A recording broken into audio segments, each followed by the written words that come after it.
Hello and welcome to this presentation related to our Applied Maths unit. This is revision week 3 and here we're going to consider past papers from June 2022. Here's an overview of the paper contents, and as with previous presentations related to revision weeks 1, 2 and 3, I will show detailed solutions to the various questions for you to review at your own pace. In our revision week 4, we considered questions 1 and 2 in full, and we outlined question 3, and I left question 4 and 5 for you to review in your own time. And here are the approximate start times to all the questions contained within the presentation, should you want to directly review a specific solution. Please note all times are rounded to the nearest minute. So here's question 1 that we reviewed in the actual lecture. Context here is an ironing board. I'll let you read the question at your own pace. Question 1, part 1, we have to find the angle between the two legs, stated as symbol theta shown in the sketch. Solution shown on the following slide. There's question 1, the solution for calculating angle theta. You review the solution at your own pace. Essentially uses basic trigonometry. Question 1, part 2, we've got to calculate the distance AC on the top of the board, shown here in this sketch, blown up on the right hand side. Solution shown on the following slide. Question 1, solution continued. For my solution, I actually used the cosine rule, stated in this format. This is an extract from the formula sheet given. Question 1, here's your solution to part 2 to calculate the distance using the cosine rule. Just label this equation as 1, as I'll refer to it later on. In the lecture, it was interesting, the students actually solved this particular problem, part 2, using basic trigonometry.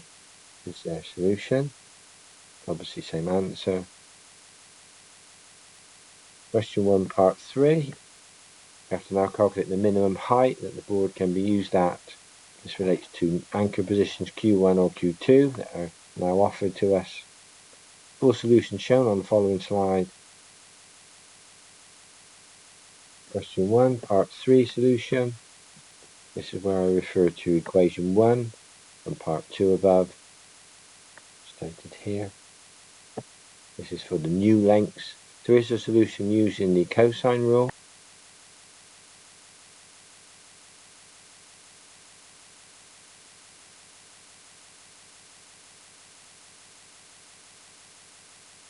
Again, the students used basic trig to commence the question 1 part 3. So this first part here again uses basic trigonometry, but the latter part of the question is the same as shown on the previous slide.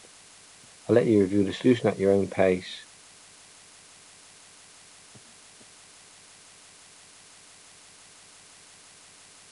Obviously the final height was the same value. Here's question 2. Context here is a helicopter of mass 400 kilograms.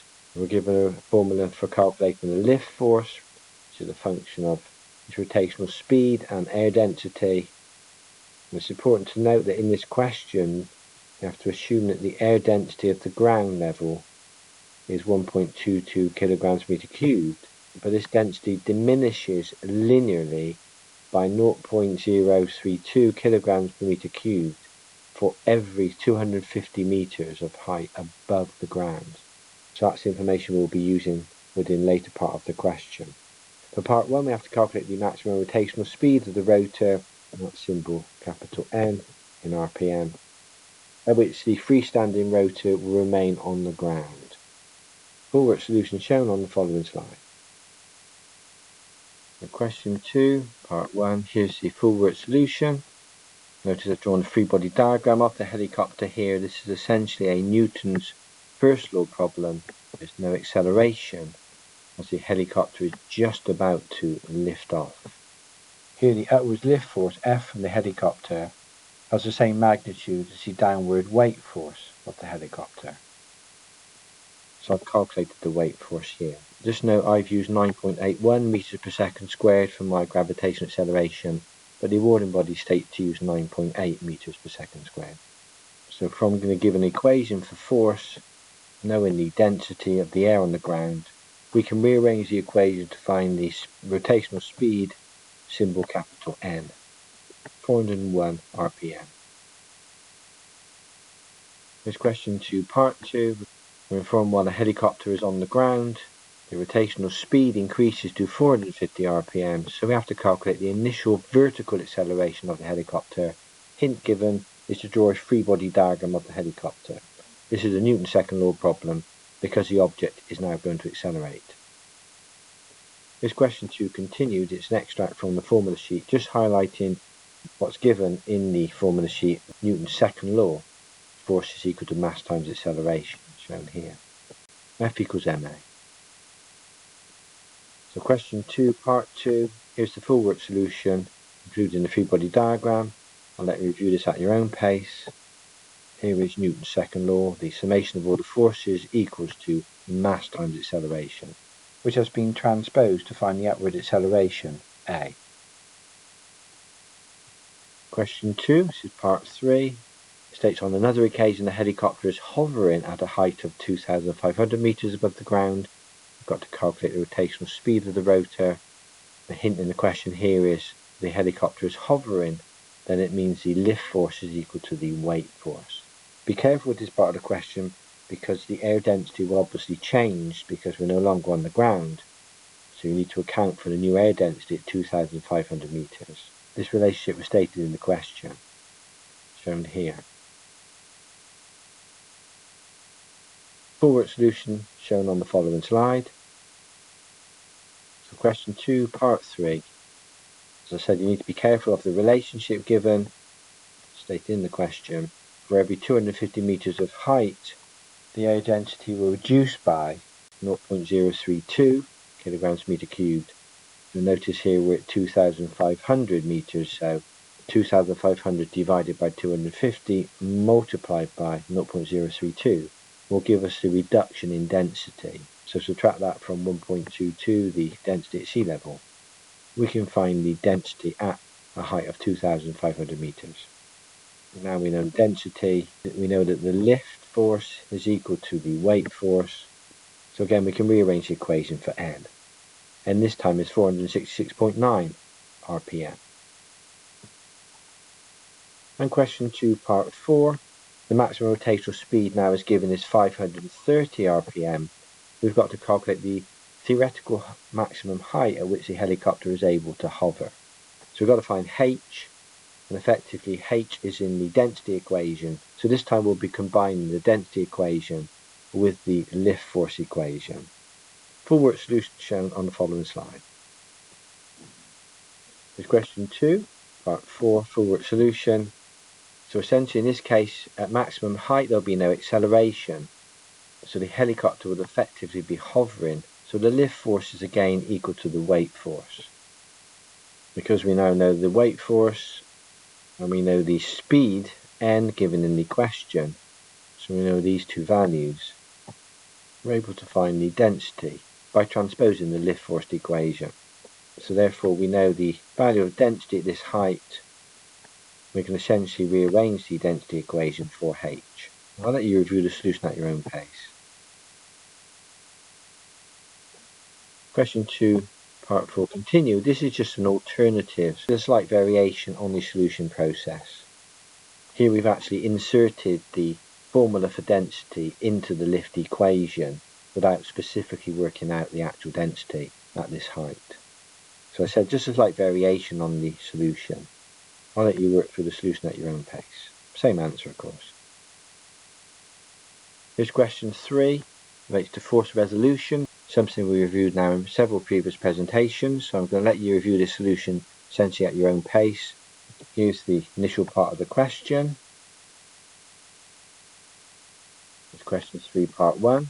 Got to form two simultaneous equations, resolving horizontally and vertically, and considering the 30 kilogram mass shown here in equilibrium. Each equation contains symbols m1, m2, theta 1 and theta 2. My hint here is to draw a free body diagram of the 30 kilogram mass to help you generate the two simultaneous equations. Full work solution shown on the following slide.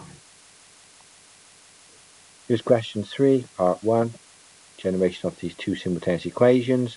Here's my free-body diagram. Always encourage students to draw free-body diagrams. Students get fed up with me stating that, but it's very important to draw a free-body diagram in such a problem. And here's a generation of the two equations.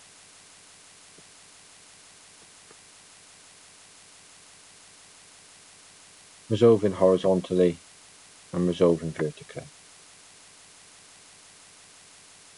Here's question 3, part 2. Given values for theta 1, theta 2, we've got to find the values of m1 and m2. Again, full work solution shown on the following slide. Question 3, part 2. Let you review the solution at your own pace. We're just solving simultaneous equations. So values of m1 and m2 shown at the bottom of the slide. Question 3, part 3. Again, consider the free-body diagram of the 30 kilogram mass and generate two simultaneous equations for which you can solve for the unknowns. Full work solution shown on the following slide. That's question 3, part 3. Here's the full work solution. Angle phi. Here are the answers. Question 4, part A. Context here is a battery. Now, first of all, calculate the amp hours delivered by the battery during the 10-hour discharge period. We're given the formula here for discharge from the battery. This problem essentially involves integrating a given equation. We have an exponential function in the equation. So referring to the formula sheet given, there's an extract from it, and it shows that e to the ax integrates to e to the ax divided by a. Full work solution shown on the following slide. This question 4, part A, solution.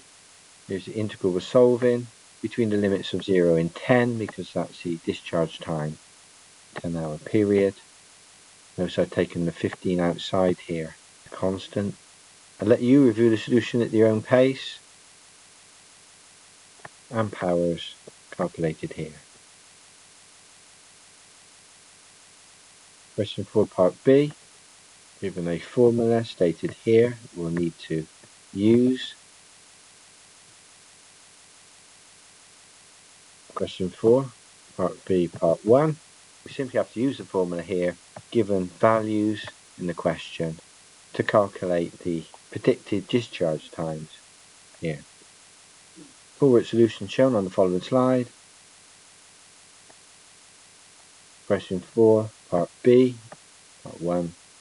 Here's the equation on one line formatting. Let you review the solution at your own pace. Question 4, part B, part 2. We've got to calculate constant k now in the formula, so we need to transpose the equation carefully here. It's an indiceal equation, so we'll be using logarithms. Full work solution shown on the following slide. Question 4, part B, part 2. Here's the full work solution. Then we're using logarithms to help solve this problem. We're solving for the index k. This is question 4, part B, part 2, just an alternative solution. Just rearrange the equation algebraically first of all, before inserting the given numerical values. So just a variation on the solution. My tendency to prefer to manipulate the equations as best I can algebraically and then insert numerical values, but that's just my preference. You do what's best for you. Question 5, this relates to the context of a domestic storage heater being tested. Given two equations, one relates to the heater's energy output, symbol Q shown here, and the second equation relates to the temperature of the room. It's modelled by this equation here for uppercase T. Notice uppercase T is the temperature of the room and lowercase t is the time in hours. So part 1, we have to complete the following table using the above formulae. So you calculate Q first of all, then you calculate the associated value of uppercase T. Full solution shown on the following slide. So here's question 5, part 1, solution. You can check my values with your values. Given the time in hours, calculate the energy, calculate the temperature, uppercase T. Question 5, solution continued. Just include an example calculation here to show in detail how I calculated the values associated with lowercase t 6 hours, just for your reference really. Question 5, part 2, we're asked to use the calculus to find the maximum temperature in the room in a 12-hour period.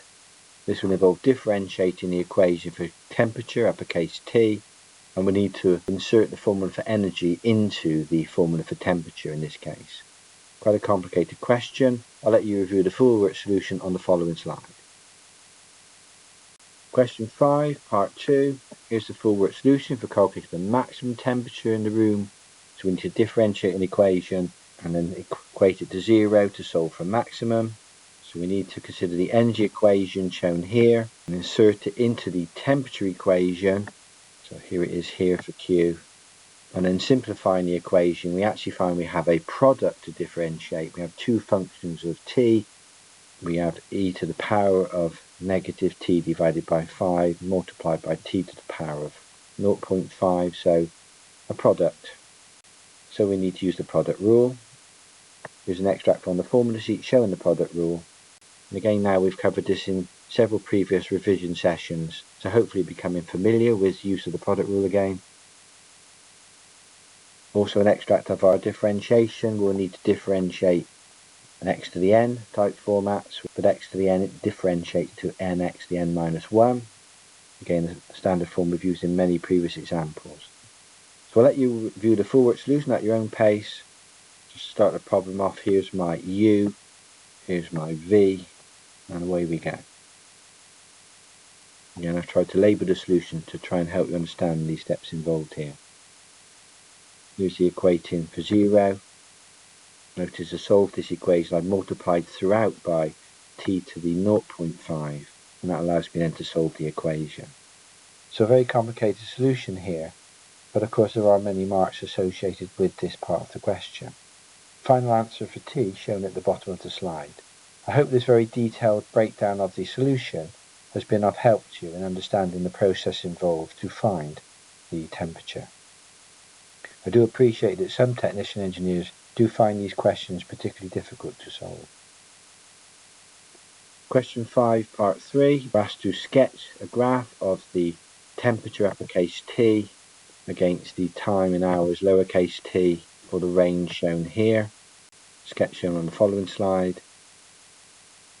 Here's question 5, part 3. Here's the sketch. Temperature on the vertical axis, time in hours on the horizontal axis. And here are the values plotted. They're extracted from part 1 of the question.